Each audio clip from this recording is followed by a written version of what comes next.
7, 6, 5, 4. Maayong gabi na you are watching Rappler. We are at the International Media Center for the 40th ASEAN Summit and other related meetings. Ang other related meetings yung nangyari today actually. My name is Cupin and I'm with my colleague who's based here in Cebu province. You are? John Sitchon, hello. Hi guys, it's been a very long day today. So Cebu province is host to the 40th ASEAN Summit and other related meetings. Kumbaga yung pinaka-kick-off ng major meetings at the minister level happened today. So but before we talk about exactly what happened during the ASEAN, the related meetings under the 40th ASEAN Summit, I'll toss it over to John first to talk to us about how Cebu province has been preparing for such a high stakes, high level and admittedly expensive meeting or summits here in Cebu. Yes, Bea. So preparations here at the Cebu province have been going on since last year. Of course, last year we also had some preparatory meetings that were conducted here in Cebu as well.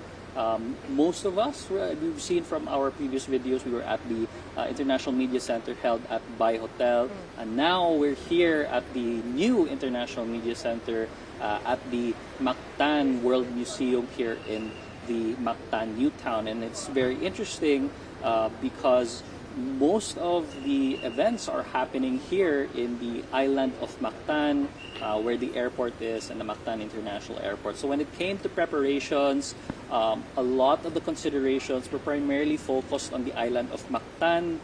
A lot of the security and scheduled lockdowns were primarily focused on major highway of Manuel Quezon National Road all the way to Punta Engaño Road, where most of our delegates are staying at the hotels there.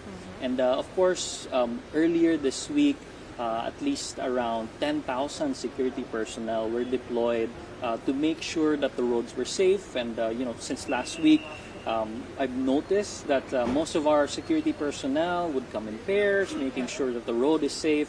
It's a welcome development for Mactan, which for the longest time has usually been considered a bridge for the island going to Cebu City. But now there's a lot of highlight and developments that have been made to not just beautify, but also to make sure that there's safety and security for the delegates that are coming over and for the residents as well.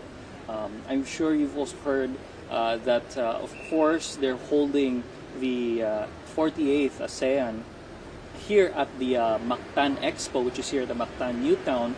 And it's quite interesting because, the private developer that's working with the government and trying to develop this whole event, they, of course, made sure to invest 1.5 billion pesos into the Mactan Expo, which would carry about more than, of course, the expected number of delegates, which would, of course, exceed around 20,000.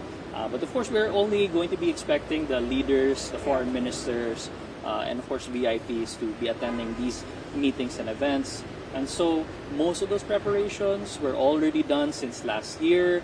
A few weeks back, Cebu Governor Pamela Baricuato said that they were 80%. And just recently, around Saturday of last week, said that we were already on our way to, of course, receiving at full capacity. Right, yeah. right. So you have a better idea of why ganun ka-intensive preparation, 10,000 police 10,000 officers, security right? Obviously, not just from Cebu province. I'm Yeah. guessing they also got from nearby provinces. So kung may ASEAN Summit, that means all leaders of ASEAN, in this case, 10 lang kasi Myanmar only sends its permanent foreign minister to represent Myanmar during the ASEAN Summit. So 10 AMS or ASEAN member state leaders are all in Cebu right now. As in, nagsidatingan sila kanina, sunod-sunod nagsi-arrivan yung mga eroplano ng iba't ibang prime minister, presidents from the different ASEAN states. That's on top also, of course, the President Ferdinand Marcos Jr. is here as chairperson of ASEAN. On top of that, like as John mentioned, andito din lahat ng foreign ministers of all the ASEAN member states, as well as all of the economic ministers and the cabinet officials or ministers who handle the socio-economic cluster of ASEAN. So kumbaga, the very core of ASEAN, the very core leadership of ASEAN, they're all in Cebu province right now. So you would understand why a lot of effort has been put into not just mapping out the logistics, like how many hotels are involved in housing all of these people converging in Cebu, but really the security and the safety, not just of the delegates, but again, even yung mga taga Cebu dito, mga Cebuano dito, to make sure na habang nagmi-meeting dito, hindi lang naman VIP yung tinututukan, but also the general peace and safety here. And on top of the ASEAN delegates, as in yung mga galing gobyerno, media, we have thousands, I think ang estimate before was at least 1,000 media. Yeah, 500, flying into Cebu, not just obviously from the Philippines, but from all over ASEAN and beyond. Right? Kasi an ASEAN Summit is a big deal, not just for the region, but arguably, well, kung itong summit na kasi ASEAN leaders lang, usually it's yung mga dumadayo dito, usually from Asia. But the bigger summit later in the year, but that's gonna be in Manila, will attract a bigger and even bigger pool of media. But anyway, so like I mentioned, it's been a lot. It's been a flurry of activity today, and by activities, I mean sunod-sunod na meeting hosted at the Mactan Expo. And also, actually, duha or dalawa yung venues ng ASEAN Summit at ng related meetings. So that would be Mactan Expo and also the Shangri-La, yung Shangri-La Mactan, also in this island. Also in this island, yeah. Right? So, everything, all the activities are concentrated here. So earlier, we had at least 4 meetings, tawag dito preparatory meetings ahead of the 48th ASEAN Summit. So several times foreign ministers met, economic ministers met, then they met jointly. Also the ministers representing the different clusters or the communities of ASEAN. So again, yung political security, that would be the foreign ministers, the economic cluster, and the cultural cluster, which in the Philippine context is headed by Social Welfare Secretary Rex Gatchalian. So all of these discussions, kumbaga to iron out previous discussions by senior officials or even the technical working groups under ASEAN, to make sure na pagdating sa leaders level or kung prime ministers at presidents na yung mag-uusap, kumbaga dire-diretso na yung usapan. So tomorrow, officially, the 48th ASEAN Summit kicks off in Mactan Expo, which is a stone's throw away from where we are. What will happen there? Well, again, all the leaders, all the prime ministers will be received by President Ferdinand Marcos Jr. officially, and then they will hold 2 meetings during the summit. Dalawa yung sessions ng mga leaders noon. First would be the plenary, that is a formal meeting in the ASEAN world, and then a retreat, a more informal dialogue between the leaders of ASEAN. So yung plenary, ang pag-uusapan doon, yung moving forward. We mentioned this earlier when my other colleague, Tati, and I were going live, na yung focus ng ASEAN Summit for this month, the 48th ASEAN Summit, is specifically how ASEAN will protect itself, or at least how ASEAN can try to protect itself from future disruptions similar to that caused by the war in the Middle East, by US and Israel's war on Iran. Because as you would know, if you exist in this world, tumataas yung presyo ng maraming bagay because of the effects of disruptions in the oil supply from the Middle East and also consequently yung oil prices. As you would know also, the Philippines is very dependent on oil and crude oil and petroleum products from the Middle East. The rest of Southeast Asia, a little less so, but the Philippines is very much dependent on that. So aside from that, pag-uusapan bukas yung food security or ensuring food security in the region. Why is that? Because if your petroleum, the flow of petroleum products are disrupted, that also means a disruption in fertilizers, therefore eventually affecting yung food yield ng isang economy, eventually leading to higher prices. And finally, yung isang major focus ng ASEAN leaders bukas will be the protection of Southeast Asian nationals across the world. Pero I think specific to the Middle East crisis, they will be discussing the protection of migrant workers. Many, or the majority of which actually, in the region at least, come from the Philippines. Second lang yung Indonesia, distant second pa siya. So those are the major issues that will be discussed tomorrow during the ASEAN Summit, and we will talk obviously more about that when we go live tomorrow morning and in the evening as well. So from the summit, from the 40th ASEAN Summit, the bloc and the Philippines as chairperson expects to come out with a leader statement. So consensus ito ng buong ASEAN. This will be the official stand of ASEAN on the situation in the Middle East. Baka magtaka kayo, bakit ngayon lang? Diba, end of February pa yun nangyari. In ASEAN, again, consensus is key. And for situations such as the Middle East, may statement na yung foreign ministers of ASEAN.